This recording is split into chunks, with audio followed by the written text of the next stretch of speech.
Top more US based ఈ learning platform. మీరు కూడా స్లాట్ బుక్ చేసుకోవాలంటే ఈ నెంబర్కి కాల్ చేయండి. నమస్తే, వెల్కమ్ టు సుమన్ టీవీ. నేను విష్ణు. ప్రస్తుతంతో పాటు చార్టెడ్ అకౌంటెంట్ లేళ్ల రవీంద్ర బాబు గారు ఉన్నారు. వారితో మాట్లాడదాం.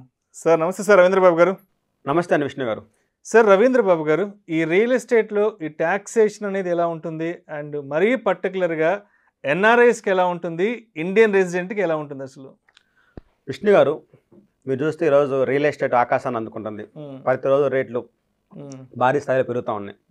సో మనం చూస్తే రియల్ ఎస్టేట్ని 3 విధాలుగా మనం డివైడ్ చేద్దాం. At the time of purchase.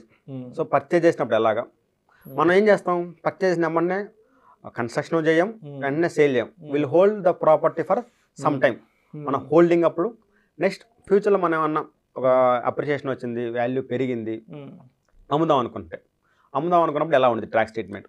So purchase చేసినప్పుడు ఎలా ఉండేది అంటే, ఒక నార్మల్ రెసిడెంట్ కానీ లేదా ఒక ఎన్ఆర్ఐ కానీ ఇండియాలో ఒక ఇమ్మూవబుల్ ప్రాపర్టీ కొన్నారు అనుకోండి. ఇమ్మూవబుల్ ప్రాపర్టీ కొంటే ఆ ప్రాపర్టీ వాల్యూ 50 lakhs కన్నా ఎక్కువ అయితే వాళ్ళు 1% టీడీఎస్ కట్ చేయాలి. ఓకే. అంటే మీరేం చేశారంటే, అపర్ణ కన్స్ట్రక్షన్ దగ్గర నుంచి ఒక ఫ్లాట్ కొనుక్కున్నారు, ఒక విల్లా కొనుక్కున్నారు, 2 crores అనుకోండి. మీరు మొత్తం 2 crores అపర్ణ కన్స్ట్రక్షన్స్కి పే చేయకూడదు. 2 crores ఓన్లీ 1% కట్ చేసి, అంటే 2 lakhs. 2 lakhs కట్ చేసి only 1,98 lakhs Aparna construction pay చేసి 2 lakhs మీరు గవర్నమెంట్ పే చేయాలి. ఓకే. 2 lakhs మీరు గవర్నమెంట్ పే చేయాలి. అదే మీరు కొన్న ట్రీట్మెంట్ అలానే, ఒక ఎన్ఆర్ఐ కొన్నా కానీ అలానే. అదే మీరు ప్రాపర్టీని ఎన్ఆర్ఐ దగ్గర నుంచి కొంటే విత్ ఇన్ ద ఇండియన్ అయితే 1% కట్ చేయాలి. ఎన్ఆర్ఐ దగ్గర నుంచి మీరు కొన్నారు అప్పుడు 20.8% కట్ చేసి గవర్నమెంట్ పే చేయాలి. అంటే మీరు ఒక ఎన్ఆర్ఐ దగ్గర నుంచి ఒక 2 crores ప్రాపర్టీ కొన్నారనుకోండి, ఎన్ఆర్ఐకి మొత్తం 2 crores ఇవ్వకూడదు. ఎన్ఆర్ఐకి 2 crores నుంచి 20.8% కట్ చేసి బ్యాలెన్స్ అమౌంట్ ఎన్ఆర్ఐకి ఇచ్చి ఆ 20.8% మీరు గవర్నమెంట్ పే చేయాలి. అది at the time of purchase. Next మీరు ఆ ప్రాపర్టీని కొన్నాళ్ళు మీ దగ్గర ఉంచుకున్నారు. మీరు ప్రాపర్టీ ఉందని దాన్ని ఖాళీగా ఉంచరు కదా, మీరు ఏం చేస్తారు? దాన్ని రెంట్కి ఇస్తారు. సో దానికి ఏమైంది? మీకేమైంది? రెంటల్ ఇన్కమ్ వచ్చింది. సో ఆ రెంటల్ ఇన్కమ్ని ఇన్కమ్ ఫ్రమ్ హౌస్ ప్రాపర్టీ కింద ఆఫర్ చేసి మనకి ఏదైతే నార్మల్ స్లాబ్స్ ఉన్నాయో అప్ టు 2.5 lakhs నిల్లు, 2.5 to 5% 5 lakhs, 2.5 to 5% 5%, 5 to 10 20%, above 10 30%. ఆ రేట్స్ ప్రకారం ఆ ఇయర్లో మొత్తం మనకి ఎంత రెంట్ వచ్చింది, ఏమైనా మున్సిపల్ ట్యాక్స్ కట్టామా, నెక్స్ట్ ఆ ప్రాపర్టీని మనం మెయింటైన్ చేయడం కోసం రిపేర్స్ మెయింటెనెన్స్ కింద ఓ 30% స్టాండర్డ్ డిడక్షన్ వచ్చింది. అది తీసుకొని ఆ రెంటల్ ఇన్కమ్ని ఇన్కమ్ ట్యాక్స్ డిపార్ట్మెంట్కి ఆఫర్ చేయాలి. నాకు ఇంత రెంటల్ ఇన్కమ్ వచ్చింది, సో నేను ఇంత ట్యాక్సిబుల్ ఇన్కమ్ వచ్చింది, నేను దీని మీద ఇంత ట్యాక్స్ కట్టాలి అని చెప్పేసి you need to file the income tax return. అక్కడతో అయిపోయింది. నెక్స్ట్ ఒక 2 years అయిపోయింది. 2 years అయిపోయాక ఏంటంది? ప్రాపర్టీ యొక్క వాల్యూ పెరిగింది. Now you want to cell the property.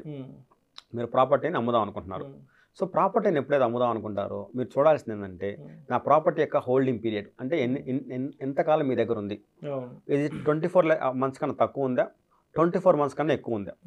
24 months కన్నా తక్కువ ఉంటే అది షార్ట్ టర్మ్ ఎసెట్ అవుద్ది. ఇన్కమ్ ట్యాక్స్ యాక్ట్ ప్రకారం అది షార్ట్ టర్మ్ ఎసెట్ అవుద్ది.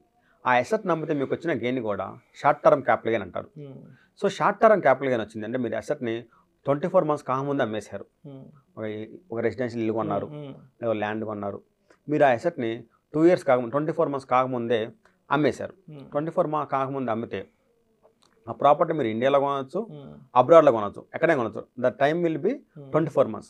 24 months కాకముందు మీరు అమ్మేస్తే అది షార్ట్ టర్మ్ క్యాపిటల్ గెయిన్ వచ్చింది. ఆ లాభం మీద మీరు నార్మల్ రేట్స్ ప్రకారం ట్యాక్స్ పే చేయాలి. అజ్యూమింగ్ మీరు ప్రాపర్టీని ఒక 2 crores కొన్నారు 24 months క్రితం, లేదా 20 months క్రితం, లేదా 18 months క్రితం. మీరు ప్రాపర్టీని ఒక 2 crores కొన్నారు. మీరు ఇప్పుడు ప్రాపర్టీని ఒక 3 crores అమ్ముతున్నారు అనుకోండి. 3 crores minus 2 crores, ఆ 1 crore మీద మీరు ఇన్కమ్ ట్యాక్స్ లైబిలిటీ పే చేయాలి. సో అంటే 1 crore మీద అంటే మీకు మళ్ళీ స్లాబ్స్ ప్రకారం 2.5 5 to 10 అబౌవ్ 10 30% అంటే మీరు ఆల్మోస్ట్ 30% స్లాబ్లో ఉంటారు. సో 1 crore మీద మీరు ట్యాక్స్ పే చేయాలి. అలా కాకుండా మీరు ప్రాపర్టీని ఒక 4 years 5 years 6 years హోల్డ్ చేశారు అంటే more than 24 months. So more than 24 months ప్రాపర్టీని మీరు హోల్డ్ చేస్తే ఆ ఎసెట్ ఏమైందంటే లాంగ్ టర్మ్ ఎసెట్ అవుద్ది. లాంగ్ టర్మ్ ఎసెట్ అయితే ఆ ఎసెట్ నుంచి వచ్చే లాభం కూడా లాంగ్ టర్మ్ క్యాపిటల్ గెయిన్ అవుద్ది. సో అది మీరు కొనవచ్చు, ఎన్ఆర్ఐలు కొనవచ్చు, ఎవరైనా కొనవచ్చు. ఎవరికన్నా కానీ అది లాంగ్ టర్మ్ క్యాపిటల్ గెయిన్ అవుద్ది.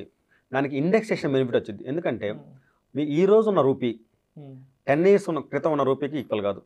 ఎందుకంటే ఎకనామిక్ అది ఫైనాన్స్లో ఒక టాప్ ఉంది. Yesterday rupee is always valuable than current rupee. అంటే 10 సంవత్సరాలు మీకు దగ్గర 100 రూపాయలు అంటే మీకు వచ్చే వస్తువులు ఈ రోజు 100 రూపాయలు కానీ వస్తువులు రావు. బికాస్ ఆఫ్ ఇన్ఫ్లేషన్ వల్ల. సో అందువల్ల ఏంటంటే మీరు 24 months కన్నా ఎక్కువ మీరు ప్రాపర్టీని హోల్డ్ చేసి అమ్మితే మీకు ఇండెక్సేషన్ బెనిఫిట్ వచ్చింది. సో ఇండెక్సేషన్ బెనిఫిట్ తీసుకొని మీరు ఎంతకు అమ్మారు, మీరు 5 crores అమ్మారా 6 crores అమ్మారా, దాని నుంచి మీరు ఎంత కొన్నారు తీసుకొని బ్యాలెన్స్ని లాంగ్ టర్మ్ క్యాపిటల్ గెయిన్ అంటారు.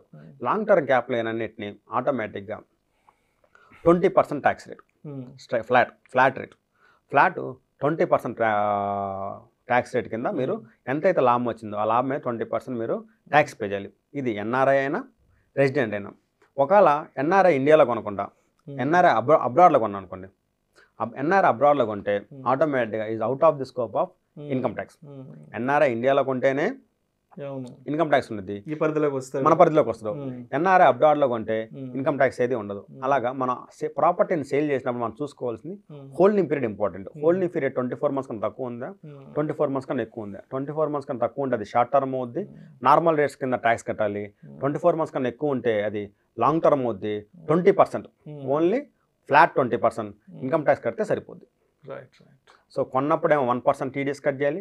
మన దగ్గర ప్రాపర్టీ ఉన్నప్పుడేమో income from house property offer చేయాలి. మనం ప్రాపర్టీ అమ్మినప్పుడైతే గెయిన్ మీద లాంగ్ టర్మ్ అయితే 20%, షార్ట్ టర్మ్ అయితే నార్మల్ రేట్స్ ప్రకారం ఇన్కమ్ ట్యాక్స్ లయబిలిటీ పే చేయాలి. Right, thank you so much Chandrababu గారు. థ్యాంక్ యూ అండి విష్ణు గారు. సుమన్ టీవీలో మీ పర్సనల్ అండ్ బిజినెస్ ప్రమోషన్స్ కోసం కింది నెంబర్కి కాంటాక్ట్ చేయండి.